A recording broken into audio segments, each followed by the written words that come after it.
Many of the Bible's most important questions are dealing with similar questions to the Abbott and Costello comedy routine.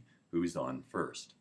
Where are you? Who are you? What's your priority in terms of rank and in comparison to other people? Prophets and other prominent people in the Bible have similar questions. The question is, who says a certain thing first? Or who is the first in a line of succession? Who initiates a new bloodline? Or who is going to inherit? Or who's responsible when something goes wrong? Temptation and identification go hand in hand, and they have to do with questions that take a long, long time to be answered. A seemingly simple question after Adam has eaten the apple with Eve is when YHWH returns and says, "Where are you?" Adam doesn't answer the immediate question. He answers what would be the question behind the question to a certain degree, and he's fairly truthful about it. He says, "I was afraid and I hid myself," and so on. But he doesn't say where he is. And the question that could be answered comes up in a slightly different form with Cain. After Cain has murdered his brother, YHWH says, "Where is your brother?" First he asks Adam, "Where are you?" And then he says, "Where is your brother?" Of course, Abel can't answer where he is because Cain has disposed of him. So that question goes unanswered again. In fact, it doesn't get answered for about 2,000 years. And it can't be answered by then because the context has changed. In the Garden of Eden, YHWH interacts with Adam and Eve like he's more like a regular guy because of the properties of the place. It's a link between different dwelling places for humans and the more powerful beings they deal with. So it's as if he's limited in his senses and has to look around and search for people. At least he talks that way. The answering of this question is inherently silly in some ways, because in later parts of the Bible there are passages implying that YHWH or Elohim are omniscient or omnipresent. They're everywhere or they see everything. So to have the answer given then doesn't make a lot of sense. And this is what happens with Abraham. The first time the word tempt is used in the Bible is not with Adam and Eve. It is in connection to Abraham. And the first time this answer is given is in close proximity to that, well, the same verse practically. When Elohim calls Abraham's name, first of all, which is not normally done. The conversation between Abraham and the higher-ups usually just picks up where it's left off, and they say something like, "Go to Canaan, and leave your family," and so on. And Abraham says, "Okay," or he negotiates a little bit. "How about if you be a little more careful and not punish the guilty with the innocent in Sodom," and so on. But the conversation picks up, and he's never quite addressed by name. And in this case, it happens, and there's this sort of ritualistic, theatrical quality to the whole thing. Because when Elohim says, "Abraham," Abraham answers, "Here I am." Now that's the answer that could have been given by Adam back 2,000 years before, and no one has said it. Cain said, "Am I?" He reverses it, answers the question with a question when he's asked, "Where is your brother?" He says, "Am I my brother's keeper?" He doesn't say, "I am." He doesn't want to admit to anything because he's guilty. But deities, in connection with the word tempt, or the presumed deities, names come up quite often. If you do a search for all the instances of the word tempt in the Bible, it's often YHWH or Elohim who are being tempted, until the New Testament, when in the book of James it says that God doesn't tempt and is not tempted. But at that point it's a new concept. Tempt is most often connected with the higher-ups themselves. And when Elohim says to Abraham, "Take your only son who you love up the mountain," etc., etc., he's acting like He's talking like a director, addressing an actor, telling an actor how to do the scene. So Abraham, the replacement for Adam in several ways, a beginning of a new line of descent, a new bloodline that from whom nations will come, is the guy who's asked to do the opposite of Adam, because once again, the higher-ups are starting over again with Abraham. They want him to do what Adam didn't do. Adam was mostly truthful and was seeking truth and life, perhaps not the right way because he did it through the wrong tree, whereas Abraham, when he's asked to do something morally questionable by powerful beings, goes along with it and is not confrontational or defiant and does things that aren't completely truthful and says things that aren't entirely truthful.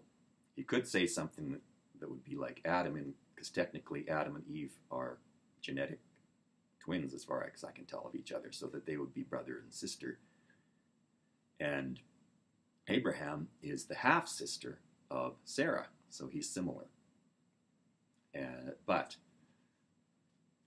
he puts out that information in a way that will be misleading to anyone who asks. He says, she's my sister, echoing what Adam could have said of Eve. But Adam was not evasive about Eve being his wife.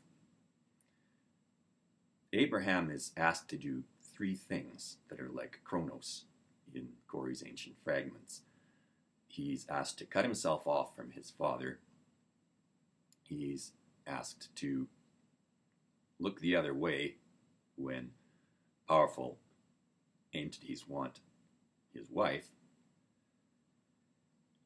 He's asked to circumcise himself and all his people, and he's asked to sacrifice his presumed only son. One cue that this is a performance is that Isaac is not Abraham's only son. He's not biologically Abraham's son at all, as far as I can tell, because Isaac is divinely conceived and a precursor to Jesus in that way. So Abraham is being asked to act out a drama as if the more powerful being, Elohim and or YHWH, want some sort of stamp of approval before they can go ahead with what happens with Jesus later on. And Abraham's, I would guess, goes along with this because every time a member of his family is taken from him, he not only gets the family member restored, but he ends up richer and or more blessed as a result. So he's rewarded for doing morally questionable things. Unlike Adam, who had the ground cursed and had his life made harder for doing what in principle would be the right thing, learning how to tell right from wrong and wanting to live. Abraham is a partner in acting out, causing someone else's death, and pretending to be someone else, even as he's addressed by name and says, "Here I am." So he does the opposite of Adam and puts on a show. When Lot is taken by the enemy, Abraham gets back not only Lot, but the collected loot of about 9 armies, and donates some of that to Melchizedek, the priest who represents, according to the book of Hebrews, the ultimate in the process of stepping out of the line of succession, having no longer any ancestors, any descendants, no beginning, no end. And each time Abraham gets one of his dynastic goals met, each time he gets to have Ishmael first as a son and get descendants that way, and then Isaac and get descendants that way, and eventually have another wife and descendants by her, he gets the opposite as well. He's rewarded by somebody or has to pay in some way, that would put him more on the path toward what Melchizedek wants to do, which is like become outside of the generational succession and become someone with no beginning and no end. There's a sacrifice to be made, or a cutting off to be done, or a benefit that was not anticipated. So he's rewarded by Melchizedek, the guy who is not about having a succession and whose parents and children are not mentioned.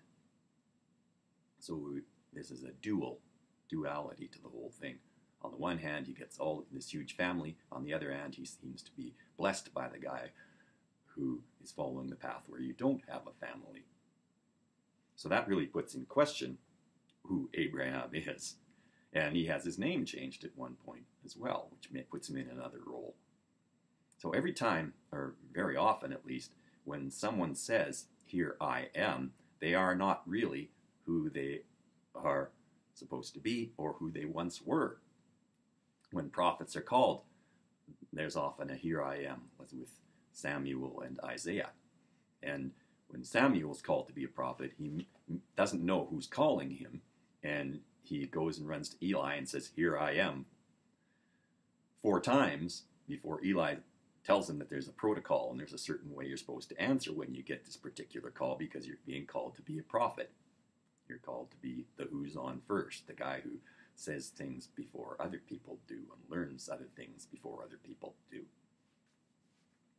And after the 5th attempt, he finally says, when Eli, a blind man who's playing a role of his father as a leader, not a biological father, says, "Where are you?" There's another one with Isaac in that he says, when Jacob comes in, "Here I am, who are you?" Because there's going to be a blessing where Isaac wants to impart his blessing to Esau, and Jacob steals it. He impersonates Esau, has, on Rebekah's suggestion, the skin of a lamb put on his neck and his arms. A lamb is another tie-in to what happened with Isaac in a previous "Here I am" exchange, because Isaac was about to be made a lamb of, a sacrifice. And Isaac and Jacob, his son, plays this role. And in comical fashion, that's often employed even today, you see a scam so ridiculous that you can't believe anybody would fall for it, and there's a response often of the audience laughing, because it seems so outrageous that anybody could get away with this sort of impersonation. But Isaac is blind and confers the blessing on the wrong son by mistake. The early chapters of the Bible are full of these instances where the one who's supposed to be on first, the firstborn, who's supposed to get the benefit, is supplanted, and it's given to the secondborn instead. In fact, the whole creation is set up that way. There's the Elohim creation, and then there's an opposite in many ways, YHWH creation. So there's a battling back and forth as to who tells the story and who traces the lineage and who claims the lineage as their own, in which they are the first, the beginner of that lineage. So these things occur over and over. And for instance, with Moses, when he's talking out of the burning bush, when YHWH then is asked by Moses, "What'll I say your name is?" YHWH says, "I am who I am," combining several elements of the Abbott and Costello skit and telling him, just tell the people, "I am sent you." So he's copying the confusion that's earlier on with Abraham. Abraham has the most confusing passage of all of them in some ways, because he says, "Here I am," to entities with 3 different names. First he says, "Here I am" to Elohim. Then he says it to Isaac, his son that he's out there to sacrifice. Then he says it to YHWH when the angel of YHWH stops him from doing the sacrifice. he's all of them, all of these roles.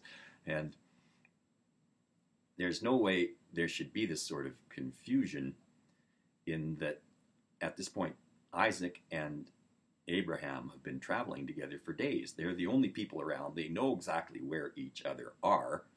So if they're really being themselves, there's no reason for Isaac to call out Father and Abraham to answer, "Here I am." they're sitting right beside each other.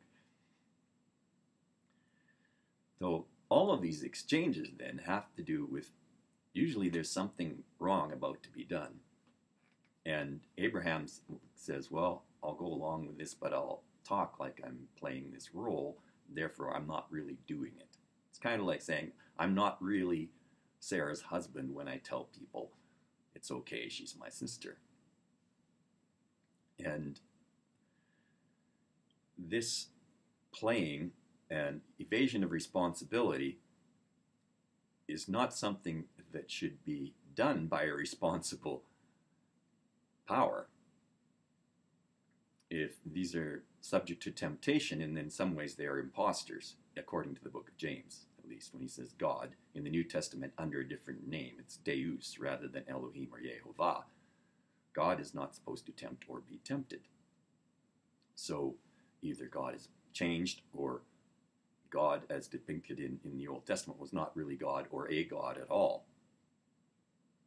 And there's a negotiation that takes place, a deception, an imparting of one of the names, the I am who I am, to the person who answers. Because, like in Abbott and Costello, there has to be a confusion element introduced when you're called upon and you say, "Here I am," and the person or the entity you're answering is named I am.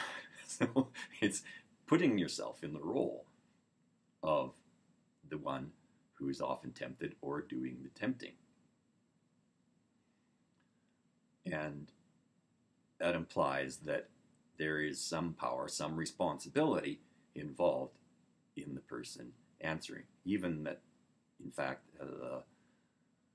fate is determined not strictly by the more powerful ones, but by the ones who go along with something they're told to do that's wrong. And this is the question arises again in John 8 in the New Testament, when Jesus is disputing with the Jews. They get talking about Abraham, and the Jews say, "We're the descendants of Abraham," and Jesus says, "But you don't act like Abraham." How this could be true, I'm not exactly sure, but the Jews are in the same position. All their rules and what they're expected to do, as far as they know, tell them that they should be killing Jesus, much like Abraham was told he should kill Isaac. But Jesus says Abraham didn't act that way. So what did Abraham do differently?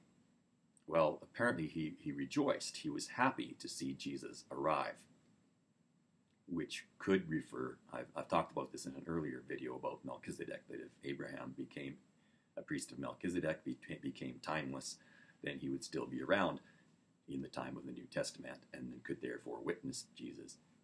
But the other possible explanation is that Jesus is referring to the role-playing that was done when Elohim said, "Take your only son, whom you love, up to the mountain and sacrifice him."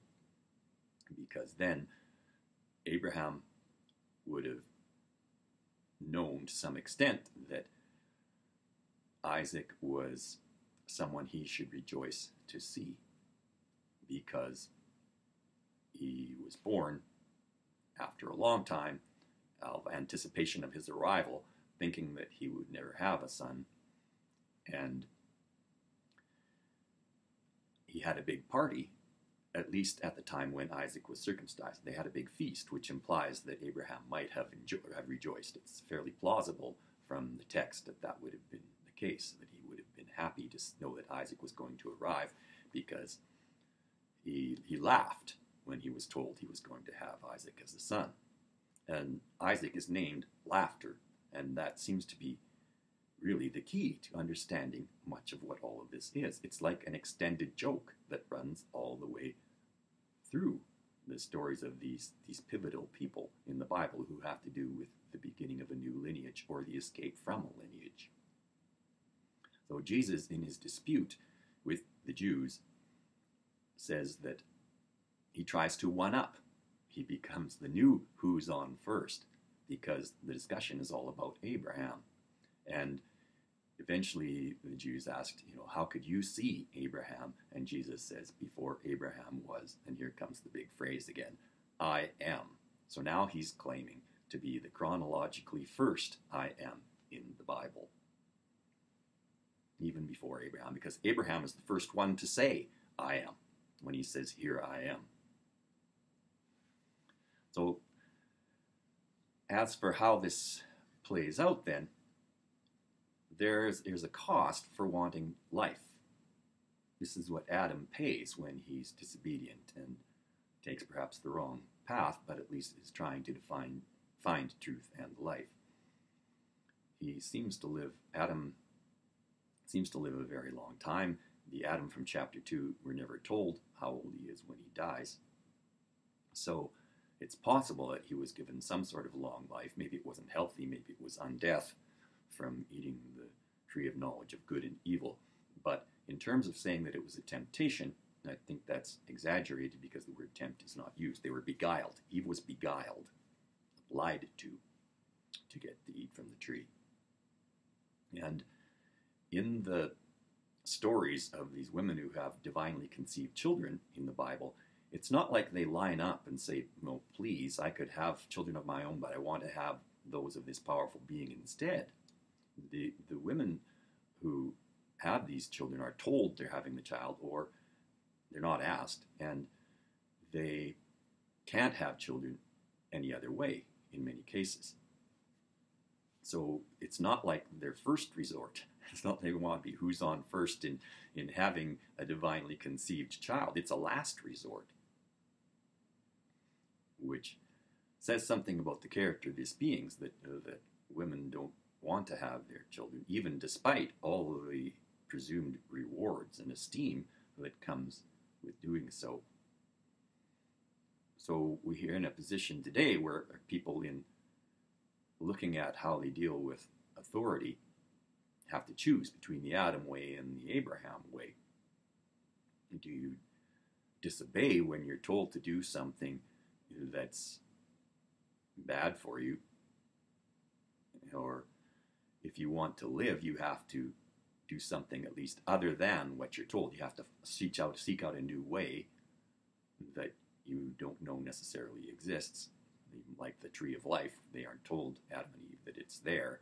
And presumably if they had just obeyed the commandment about not eating from the tree of knowledge and good and evil, and imagined perhaps there is another tree out there and they'd gone looking for it, then they wouldn't have had to be so defiant and could have found it. But that takes a fair degree of imagination and not focusing on what you're told not to do. As far as the tree of knowledge of good and evil, tasting good and looking good, that in itself is not wrong, as far as I could see, because all of the trees in the garden taste good and look good. That's why they're put there. They're desirable plants, and they're cultured for those qualities. And it doesn't seem to be that if you eat from any other tree and they taste good and look good, you're not doing anything wrong that way.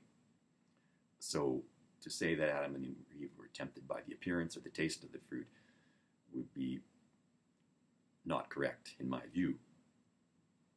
So Adam, in many ways, seems to be, at least in his motives, wanting to do the right thing and is pursuing life and truth, whereas Abraham just goes along with what he's told. We are told that he's tempted, and he goes along. He gives in to temptation, plays a false role, and is rewarded for it in every way except long life, because he's in the generation where Sarah's life at least is profoundly shortened in comparison to the people who came before her. So the people who obey, do the easy thing, roll with whatever authority tells them, are made rich and esteemed, but their lives are shortened. So we are in a situation today where, to some extent, we have to go against the traditions of how Abraham dealt with things, I think, and in order to choose life, take a slightly more difficult path in trying to get it.